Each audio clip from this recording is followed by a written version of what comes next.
Más de uno. Madrid Norte. Sonia Crespo. Onda Cero. Bueno, seguro que recordarán que hace unas semanas intentábamos una conexión con la Antártida. Sabíamos que iba a ser complicado y, bueno, pues no decepcionó. Imposible poder hablar con Miguel González, investigador de la Universidad Autónoma de Madrid, que se encontraba allí. Una investigación, fíjense, muy curiosa para conocer pues si se puede considerar los microplásticos autobuses de bacterias. Y es que claro, con ese titular, como no iba a hablar yo, con Miguel González ya de vuelta en España. Miguel González, ¿qué tal? Muy bien, ya de vuelta por fin. Volviendo a hablar de microplásticos, porque es verdad que hemos hablado en otras ocasiones de diferentes estudios, pero este en concreto, ¿en qué consistía?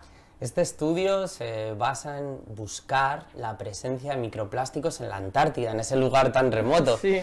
Empezamos el estudio en la isla de Rey Jorge, en una península que hay en esa isla, en la Antártida, y estuvimos buscando en distintos ambientes microplásticos, en ambientes de agua dulce, en ambientes de agua salada, incluso nos metimos al fondo de los lagos a buscar en los sedimentos a ver si estaban ahí presentes. Ahí, vamos, yo me congelo directamente. Pues ahí investigamos, en distintos lugares se habían llegado hasta allí los microplásticos. Entonces, ese era el primer paso, ver si los microplásticos estaban allí. El siguiente paso era ver qué efectos tienen, qué efectos tienen sobre los organismos que están allí. Nosotros conocemos distintos efectos que pueden causar los microplásticos, o todos hemos visto a una tortuga ahogada en un plástico grande, pero esos microplásticos, esos plásticos menores a 5 milímetros, pueden causar otro tipo de efectos. Son muy pequeños y duran mucho, con lo cual viajan durante mucho tiempo por todo el medio ambiente y finalmente llegan a lugares remotos como la Antártida. Claro. Ahí los hemos encontrado. Pero al viajar, distintos microorganismos se van pegando a ellos, se van adheriendo, entonces van siendo transportados. Son como unos autobuses. La imagen es que es...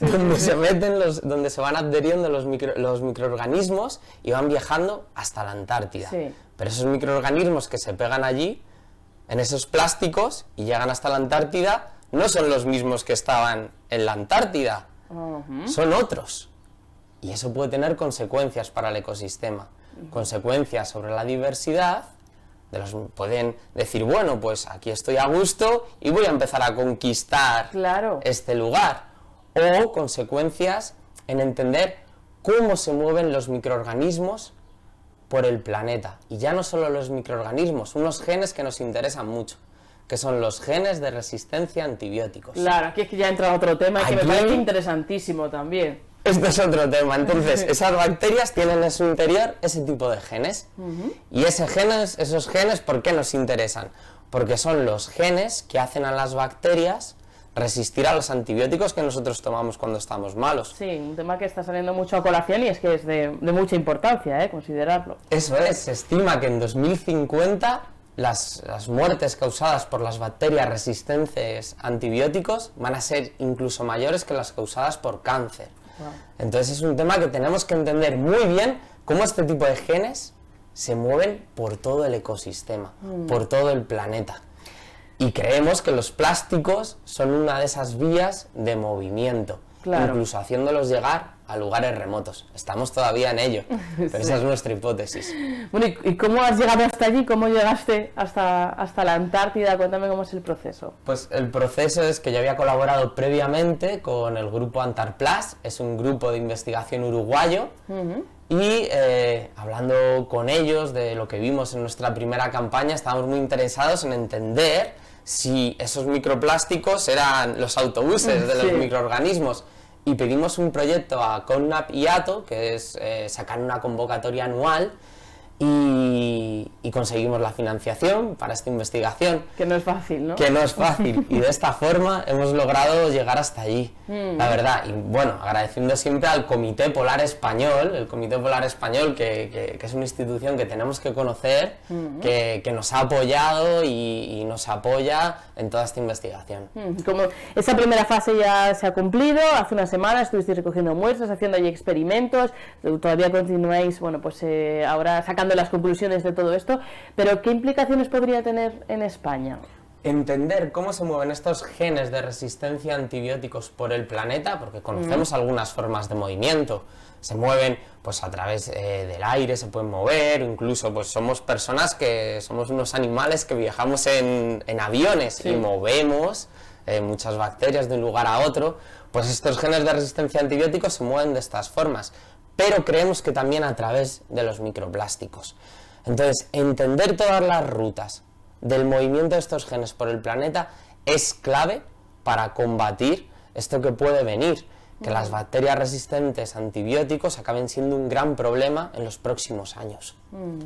Bueno, interesantísimo. Otro día tendremos que hablar largo y tendido acerca de todo este tema de los genes ya resistentes a los antibióticos y todo ello, pero bueno, vamos a acabar con qué podemos hacer cada uno de nosotros para evitar pues, ese escenario del que ya se vislumbra algo. El gran problema actual son los plásticos, ¿no? Fabricamos 368 millones de toneladas de plástico al año.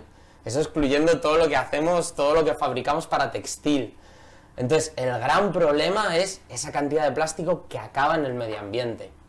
Y de esos plásticos en Europa que consumimos, el 40% de lo que consumimos es para envolver cosas. Sí. Son plásticos de un solo uso. Es decir, que si reducimos la cantidad de plástico de un solo uso, estamos reduciendo la mitad del problema. El plástico no es malo, solo que está hecho para durar mucho tiempo. Claro. Entonces, si lo usamos para durar poco tiempo, acaba durando mucho, pero en los ecosistemas. Y eso es lo que tenemos que evitar. Hay que reducir los plásticos de un solo uso. Y con eso solucionamos casi la mitad del problema. No hace falta envolver una naranja, o no hace falta envolver una manzana. Al final, como consumidores, tenemos esa decisión, ¿no? Y también ese cambio para lo que sería, porque pensamos, ya, claro, pero eso tienen que hacer las grandes empresas. En nuestra mano, como consumidores, está también indicar el camino. Eso es, reducir el plástico de un solo uso. Esa es la clave.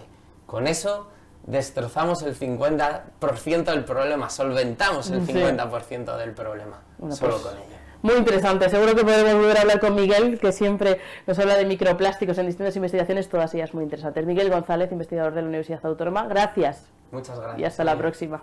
Gracias.